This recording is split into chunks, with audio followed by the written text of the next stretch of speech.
একদম এক্স্যাক্টলি বোঝা যাচ্ছে যে কোথাও উঁচু কোথাও নিচে হয়ে গেছে অটোমেটিক, কিন্তু কাগজটা আসলে সোজা।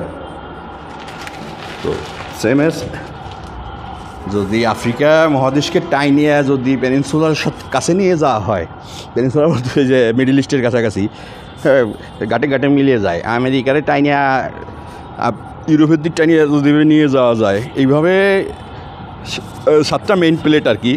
তো আমরা পড়ছি যে বিগ ব্যাং থিওরি, হঠাৎ একটা বড় ধরনের বিস্ফোরণ ঘটে, তার থেকে পৃথিবীর সৃষ্টি হয়েছে এবং এভাবে আলাদা হয়ে গেছে। তা এই যে ভূমিকম্প আমাকে ফ্যাটের ভিতরে যেমন গ্যাস হয়, তো পৃথিবীর ফ্যাটের ভিতরে ওই রকম গ্যাস জমতে যখন পারে না, তখন যে বার হয়ে যায়, সেটাকে আমরা কী বলি? আগ্নেয়গিরি অগ্নুৎপাত বলি।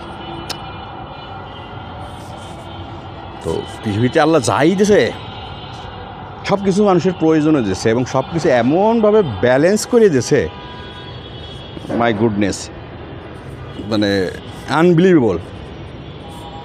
সব কিছুর সাথে সব কিছু ব্যালেন্স, একদম সৃষ্টি রহস্য থেকে।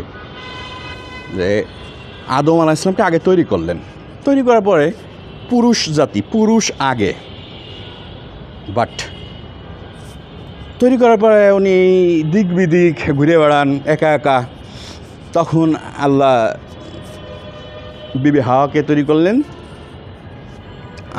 আদম আলাইহিস সালামের বুকের পাঁজরের হাড় দিয়ে। তার সারা বডিতে সম্ভবত পাঁজরের হাড় বাঁকা থাকে, পাঁজরের নিচে থাকে হার্ট, হৃদয়, আর ওই হাড় সোজা করতে গেলে ভাঙিয়ে যায়, আর একবার ভাঙলি সে আর নাকি জোড়া লাগে না। এখন সায়েন্স কী বলে আমি জানি না। তাহার মানে পুরুষ আগে, নারী পরে তৈরি করা হয়েছে, বাট আল্লাহ 2টা এক্সট্রা জিনিস নারীকে দিয়েছে যা পুরুষকে দিই নেই। সেটা হচ্ছে আগের দিন বললাম যে নারীর প্রসব বেদনা যখন উঠে তখন আল্লাহ তার পিছনে সব কিছু মাফ করে দেন, আর মায়ের পায়ের নিচে সন্তানের ভেস্ট। দ্যাটস মিন মা মহিলা জাতি, সন্তান কিন্তু পুরুষ মহিলা উভয়ই। তাহলে ব্যালেন্সার আল্লাহ মানে কত, মানে সব দিকে সব কিছুর সাথে একদম ব্যালেন্স করে দিয়েছে। তো একটু আগে কিন্তু আকাশ কিছু দেখা যায়নি, এখন চাঁদটা একটু একটু আসতেছে মনে হয়, এই যে অল্প একটু দেখা যাচ্ছে।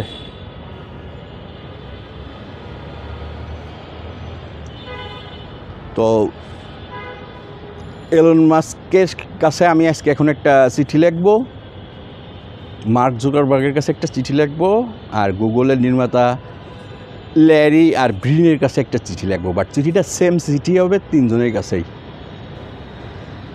পৌঁছাবে কি না তাদের কাছে, তাদের মতো ব্যক্তি জানি না, বাট এখন প্রয়োজন হয়ে পড়ছে। আদারওয়াইজ আমরা মনে হয় বেশি দিন টিকতে পারবো না। এই ফার্স্ট কোয়ার্টারেই মানে কিছু একটা বড় ধরনের কিছু একটা না হয়ে যায়, আল্লাহ ভালো জানেন। সারা আকাশে কিচ্ছু নাই,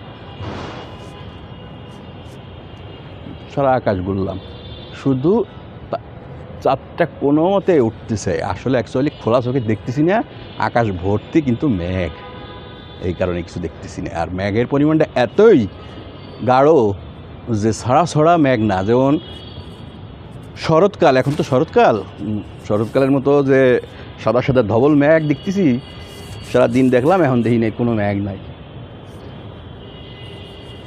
এই গাছটা মারা গেছে 5-4 বছর হয়ে গেছে, মেহেন্দি গাছটা, বাট কোনো আদর যত্ন করা হয়নি, এই অবস্থা রাখা হয়েছে। বাই ন্যাচারালি গাছটার নিচে দিয়ে একটা ফুল গাছ ফুটছে, যা সাদা আর কি, যে লাইট জ্বালালে দেখাতে পারতাম, তো লাইট তো জ্বলে না। দেখ মানে যে টগর তো সাধারণত গোলাপি সব কালারের, বাট একটাই টগর অটোমেটিক গাছটা হয়েছে, গাছ আদর যত্ন ছাড়া সাদা হয়েছে, শুভ্রতার প্রতীক সাদা।